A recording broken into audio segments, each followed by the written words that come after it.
এরপরে আসছে কর্কট রাশি, চন্দ্রের মাধ্যমে রুলড অ্যান্ড খুব ইমোশনাল একটা রাশি।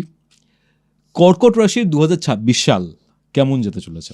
দেখো, তবে সবার আগে আমাকে বলতে হবে কৌস্তভ 2026-এ মেষ রাশি, বৃষ রাশি, কর্কট রাশি, কন্যা রাশি, মকর রাশি আর কুম্ভ রাশি আলাদাই প্ল্যাটফর্ম, কারণ এরা ম্যাসিভ রেজাল্ট তুলতে চলেছে এবং আর 5টা রাশিকে এরা পিছনে ফেলে এগিয়ে যাবে।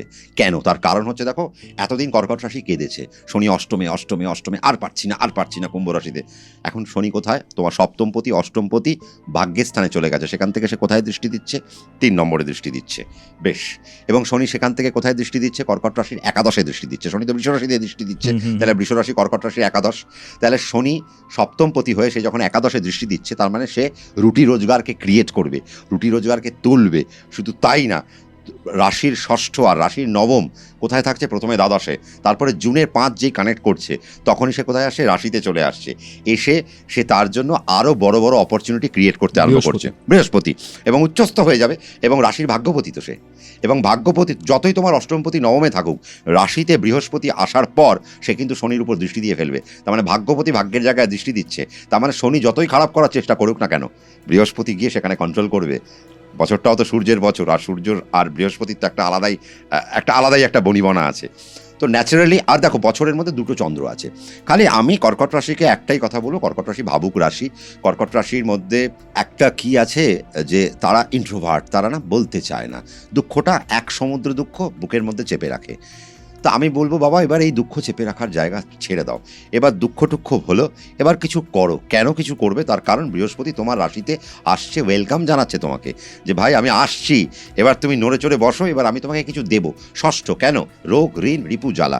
তার মানে রোগ যারা মেডিকেল সেক্টরে আছে তারা বড় জায়গায় পৌঁছবে, ঋণ যারা ফিনান্সিয়াল সেক্টরে আছে তারা বড় জায়গায় পৌঁছবে, রিপু যারা শত্রু, তার মানে আমি যদি বলি অ্যাডমিনিস্ট্রেশন, তাহলে রিপুর মালিক সেও তো বৃহস্পতি, সে যখন কানেক্ট করবে, তার মানে যারা অ্যাডমিনিস্ট্রেটিভ পার্টে আছে, যেমন ধরো আইএস অফিসার, আইপিএস, ডিএসপি, তোমার কমিশনারেট, ফরেস্ট রেঞ্জার, ফরেস্টের অফিসার, কোনো বিএডিও, কোনো বিএলআরও বা এডিএম বা কোনো ডিএম, তার মানে উচ্চপদস্থ যারা রয়েছে তাদের জন্য রিমার্কেবল একটা জায়গা আসতে চলেছে, তাদের পদোন্নতির জায়গা। বা তুমি এতদিন ডিএম আছো, এখনও এডিএম আছো, তুমি এখনও ডিএম হওনি, তাহলে তোমার জন্য সেই প্যারামিটার খুলতে চলেছে। ভাই তোমাকে সেটা অ্যাকসেপ্ট করে, কারণ বৃহস্পতি বলছে আমি আসছি তোমার জায়গায়। রোগ, ঋণ, রিপু, জ্বালা। শনি সপ্তম, শনি অষ্টম, তার মানে সপ্তম থেকে আমরা কি দেখি? ক্রিয়েটিভিটি। ষষ্ঠপতি থেকেও আমরা কি দেখি? ক্রিয়েটিভিটি। তার মানে ষষ্ঠপতিও তোমাকে ক্রিয়েটিভিটি দেওয়ার জন্য আসছে, শনিও তোমাকে ক্রিয়েটিভিটি দেওয়ার জন্য আসছে। সমস্যা কে করবে? শুধু কেতু। কেন?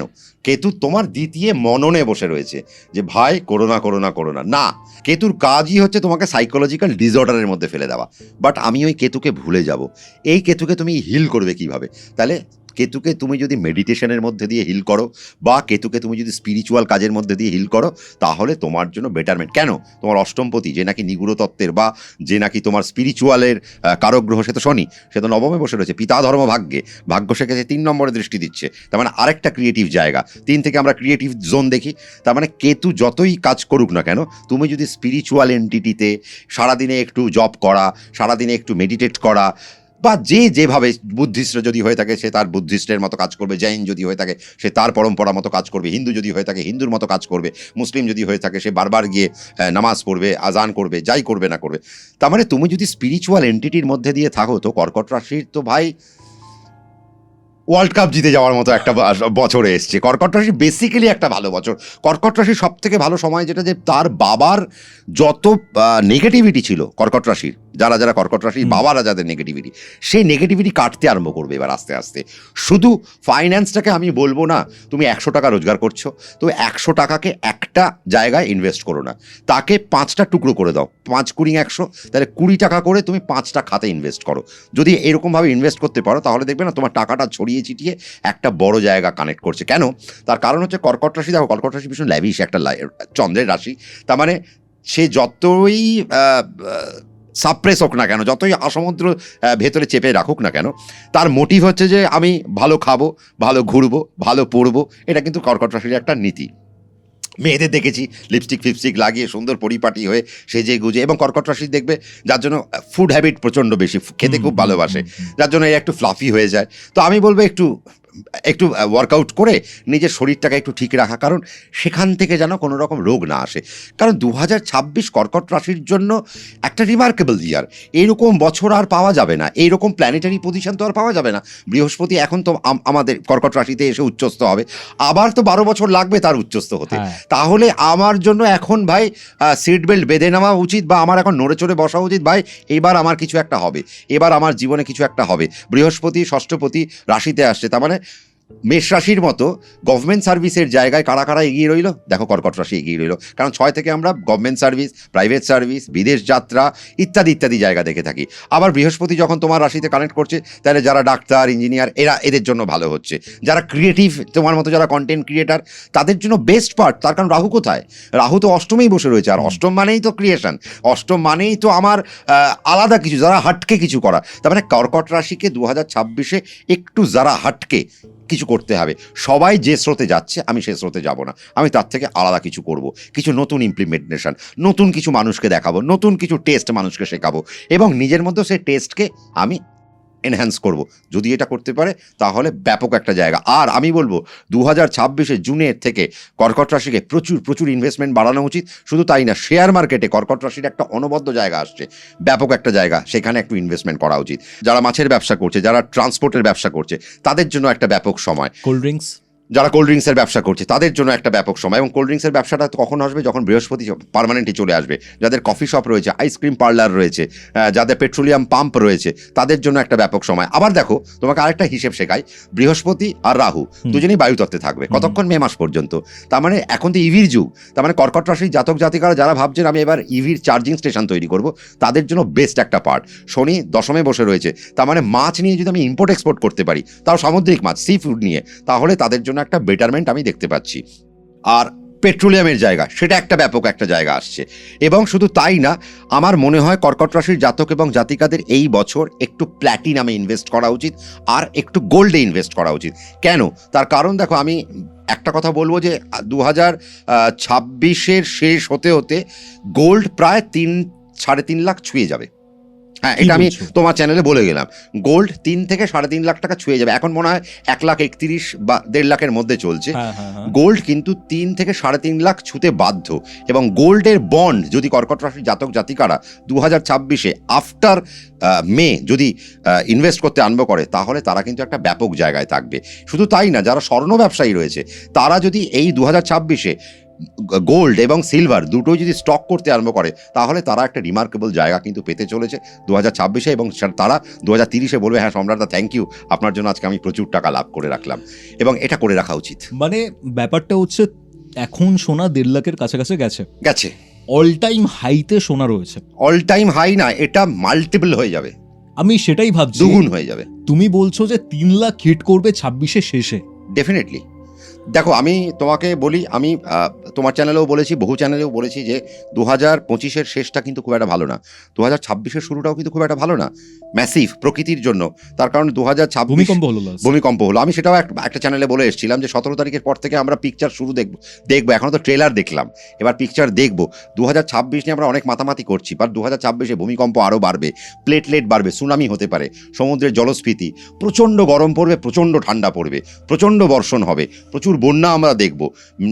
তার মানে ক্লাইমেটের যে ডিজাস্টার, সেটা আমরা কিন্তু দেখতে আরম্ভ করবো। শুধু তাই না, রাজনীতির ক্ষেত্রে একটা উথাল পাথাল তুমি দেখতে পাবে। এই মনে হয় চলে গেল, এই মনে হয় অনেক কিছু উল্টে গেল, সেটা বিহার দেখিয়ে দিল। কিন্তু বিহারের কিন্তু অন্যরকম প্রেডিকশন হয়েছিল, বাট প্রেডিকশন কিন্তু উল্টে গেল। আমাদের ক্ষেত্রেও কিন্তু, রাজ্যের ক্ষেত্রেও বা ন্যাশনাল লেভেলের ক্ষেত্রেও কিন্তু সেই ব্যাপারটা কিন্তু আসতেছে। কেন? বৃহস্পতি কোথায় আসছে? কর্কট রাশিতে। বৃহস্পতি রাশিচক্রের কে? রাশিচক্রের ভাগ্যপতি, রাশিচক্রের সে দ্বাদশপতি, মোক্ষপতি। কোথায় আসবে? চতুর্থে বসবে। কাকে দৃষ্টি দেবে? রাশির দশমকে দৃষ্টি দেবে। তার মানে বুঝতেই হচ্ছে যে সে কিন্তু দেশ ও দুনিয়ার জন্য কিছু নিয়ে আসছে, এবং কিছু দোলাচল নিয়ে আসছে। তার জন্য কিন্তু আমাদের প্রত্যেককে তৈরি থাকতে হবে। আর কর্কট রাশির জন্য 2026 বিউটিফুল একটা প্যারামিটার। আর যারা প্ল্যান করছে বিদেশে যাব, প্রমোশন নিয়ে বিদেশে যাব, বিদেশে ব্যবসা করতে যাব, বা বিদেশের যা কিছু প্ল্যান করছে, 2026 শুরু থেকে, মানে তোমার পডকাস্টে যেদিন দেখবে তারপর থেকে 1 তারিখ থেকেই যদি তারা মাঠে নেমে পড়ে, তারা কিন্তু বিদেশে চলে যাবে অনায়াসে, এবং বিদেশে গিয়ে তারা তাদের কেরিয়ার ব্যাপক একটা জায়গায় নিয়ে আসবে। জুনের 5 তারিখ থেকে আমরা বুঝতে পারছি কর্কট রাশি বা অন্যান্য রাশির ক্ষেত্রে অনেকটা বেটারমেন্টের জায়গা আসছে। কিন্তু এই যে প্রথম 5টা মাস কর্কট রাশির কেমন যাবে? প্রথম 5টা মাস কর্কট রাশির জন্য ভালোই যাবে, তার কারণ দেখো তোমার 6 আর 9 যখন দ্বাদশে বসে রয়েছে, যেমন আমি মেষের ক্ষেত্রে বললাম, তার মানে দ্বাদশ মানে মোক্ষের জায়গা, তার মানে সে কিছু ব্লেসিংস দেবে। ওই যে বললাম রাহু আর বৃহস্পতির একটা কানেকশন থাকছে, হ্যাঁ কিছু মতানৈক্য, কিছু মত পার্থক্য। কর্কট রাশি একটা জিনিস দেখবে যে কারো কারোর সাথে সম্পর্ক নতুনভাবে গড়ে উঠছে, কারো কারোর সঙ্গে সম্পর্ক আবার পুরনো সম্পর্ক কাট হয়ে যাচ্ছে। এই জিনিসগুলো আমরা দেখবো। কেন দেখবো? তার কারণ কর্কট রাশির জন্য একটা নিউ জার্নি আসছে, একটা নিউ ক্রিয়েশন আসছে, একটা নিউ পাথ, এবং সেই পাথটা ভীষণ সুন্দর। এবং শুধু তাই না, কর্কট রাশির এই 2026 জুনের 5 তারিখের পর থেকে 5 বছর 7 মাস অপূর্ব, মার্ভেলাস। তার কারণ বৃহস্পতি যতক্ষণ পর্যন্ত বৃশ্চিক রাশি পৌঁছয় 5 বছর, তারপরে আরও 7 মাস ধনুরাশিতে ব্যাপক ফল দেবে, তারপরে সে মকর রাশির দিকে যাবে, মানে নিচস্থর দিকে। তার মানে এই 5 বছর 7 মাস হচ্ছে উচ্চস্থ, মানে উচ্চস্থ থেকে সে একটা জার্নি করছে, তার মানে তার একটা ফ্রুটফুল জার্নি। এবং সে কর্কট রাশির জন্য কিছু ভালো বার্তা তো বয়ে নেবে। খালি কর্কট রাশিকে যেটা করতে হবে, দুম করে কোনো কিছু আমি ইমপ্লিমেন্ট করব না মে মাস পর্যন্ত, কারণ বৃহস্পতি বায়ু তত্ত্বে রয়েছে। দেখো আগুনের একটা কারক গ্রহ, তো বৃহস্পতি তো অগ্নিকারক গ্রহ, সে যখন বায়ুতে থাকে তার আগুন বাড়তে আরম্ভ করে। তার মানে আমি যদি কোনো ভুল করি, তার মানে আমার সফলতা জ্বলে পড়ে ছাই হয়ে যেতে পারে। তো এই জায়গা থেকে আমি কর্কট রাশিকে শুধু দাঁড়াতে বলবো। বাকি কর্কট রাশি যদি প্ল্যান ওয়াইজ চলে, এবং যারা যারা কর্কট রাশির আমাদের অনুষ্ঠান দেখছে তাদের নিজস্ব ন্যাটাল চার্ট নিয়ে তাদের পছন্দের অ্যাস্ট্রোলজারের কাছে বসে, আমি বলবো তাদের গুণে নেওয়া উচিত কর্কট রাশি 2026 কীভাবে জয়লাভ করবে। কর্কটরা কি এই বছর জমি জায়গা পারচেস করতে পারে বা বাড়ি গাড়ি? খুব ভালো প্রশ্ন। দেখো জমি বাড়ি তো নিশ্চয়ই করতে পারে, কিন্তু কর্কটের জন্য একটা প্যারামিটার আছে। কি প্যারামিটার? যতক্ষণ বৃহস্পতি বায়ু তত্ত্বে আছে ফ্ল্যাটে ইনভেস্ট করো। যখনই বৃহস্পতি জলতত্ত্বে আসবে, অর্থাৎ আফটার জুন মাস থেকে, তখন আমরা জমি জমা ইনভেস্ট করব। তো কর্কটের ক্ষেত্রে এই প্যারামিটারটা একটু ইউজ করাটা আমার মনে হয় উচিত। বাহন তো ডেফিনেটলি কিনবে, বাট ওই বাহনের ক্ষেত্রেও আমি একটাই কথা বলবো, বৃহস্পতি যতক্ষণ না উচ্চস্থ হচ্ছে ততক্ষণ পর্যন্ত আর বাহনে ইনভেস্ট করা উচিত না। উচ্চস্থ হয়ে যাক, তারপরে তুমি গাড়ি কেনার দিকে তুমি একটু এগোতে পারো, কোনো সমস্যার কিছু নেই। আর কর্কট রাশিকে যেটা অ্যাভয়েড করতে বলবো, ব্লুইশ কালার, গ্রিন কালার আর ব্ল্যাক কালার কর্কট রাশিটা যদি একটু অ্যাভয়েড করে তাহলে খুব ভালো হয়। 2026 জন্য কর্কটের বেস্ট কালার হচ্ছে সাদা, লাল, pink, yellow, cream and beige. এই হচ্ছে সবথেকে বেস্ট কালার। এই কালারের উপর যদি থাকে তাহলে বেস্ট হয়। এবং থ্রু আউট দ্য ইয়ার যদি তারা প্রফেশনাল জায়গায় সাদা আর পিঙ্ক যদি ইউজ করতে পারে, তাহলে তাদের প্রফেশনাল গ্রোথ আমরা একটু বাড়তি দেখতে পাবো।